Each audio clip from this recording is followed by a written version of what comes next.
నా హృదయపూర్వకమైన వందనాలు తెలియజేస్తూ ఉన్నాను. ప్రతి ఒక్కరు గమనించండి. హోసన్నా పెంతెకోస్ట్ మినిస్ట్రీస్ మరి మందిరం మరి వర్క్ జరుగుతూ ఉంది.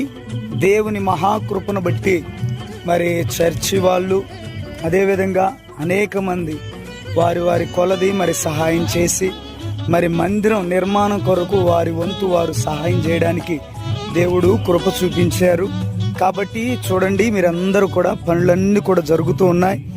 మరి దేవుని కృపను బట్టి ఈ రీతిగా మరి గ్రౌండ్ వర్క్ అంతా కూడా జరుగుతూ ఉంది. కాబట్టి అంతా కూడా కంకర, ఇసుక, మరి పైప్ లైన్స్ కానీ మొత్తం కానీ మరి గ్రౌండ్ వర్క్ ఇదిగో చాలా అద్భుతంగా జరుగుతూ ఉంది. కాబట్టి ప్రతి ఒక్కరు కూడా మీరు అనుదిన ప్రార్థనలో జ్ఞాపకం చేసుకోండి. ఇవంతా కూడా త్వరగా పూర్తవ్వాలి.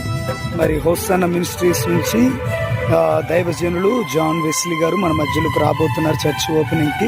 కాబట్టి ప్రతి ఒక్కరు జ్ఞాపకం చేసుకోండి. మరొక ముఖ్య గమనిక, మరి మా ఇంటి పరిస్థితి కూడా చాలా దయనీయంగా ఉంది. కాబట్టి జ్ఞాపకం చేసుకోండి.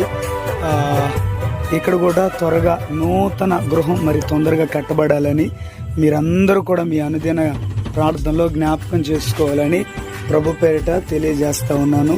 కాబట్టి ప్రతి ఒక్కరు కూడా మరి మా గృహం కొరకు కూడా మీరు ప్రార్థన చేయండి. వీలైనంత వరకు సహకరించడానికి ప్రయత్నం చేయండి. మరి ఈ ఇల్లంతా కూడా మరి నూతన గృహాన్ని కట్టాలి. మరి చూడండి, పైప్ లైన్ల కోసం పైపులు, అదేవిధంగా మరి మట్టి తోలించాం. చూడండి, ఈ ప్రాంతం అంతా కూడా మరి చాలా చీకటిమయంగా ఉంది. కాబట్టి జ్ఞాపకం చేసుకోండి. ప్రతి ఒక్కరు కూడా జ్ఞాపకం చేసుకోండి.